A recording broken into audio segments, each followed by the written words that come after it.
Bonjour, I'm Monjinou. Stay with me for the naked truth.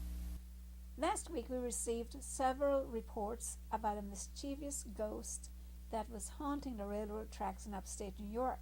So we sent our stringer Sam Midnight out to investigate, and here is his report. I spoke to brakeman Carl Jones, who said that as he was standing next to his train with a link pin in his hands, the link pin was suddenly yanked out of his hands by powerful force, which felt as if it were a pair of hands. Brakeman Jones further said that when he looked around for the pin, it was nowhere to be found. I inquired whether Jones had been drinking, and Jones said he'd been sober for the past 2 weeks.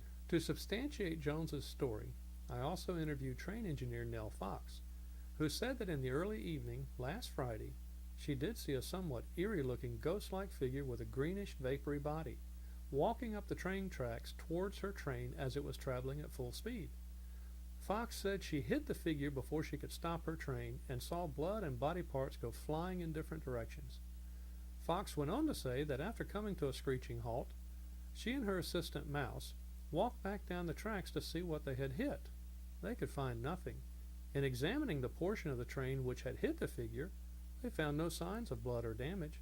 Both women appeared to be sane. Monjinou, after leaving these two women, as I was headed back down the railroad tracks, I did see the ghost.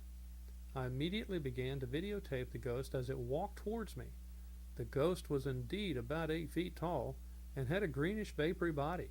It whisked right by me, very eerie, and left me with chills.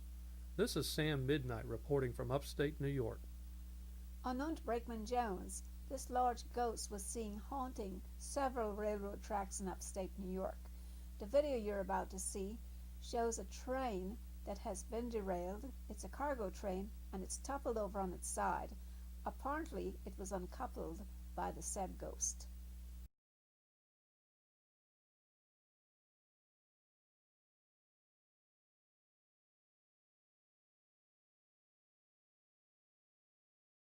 The Naked Truth conducted research and found that in 1882, the La Crosse Chronicle of Wisconsin had reported a similar ghost.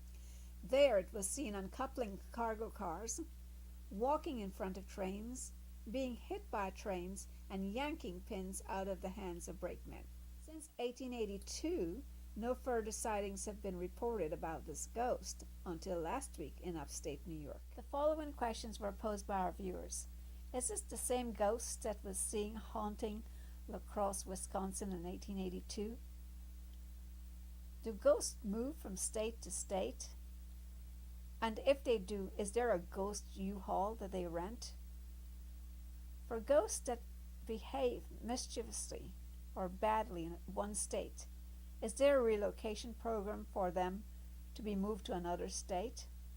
If this is an English ghost, can we have it relocated to Australia? This is Monjinou. That is the naked truth. Good day.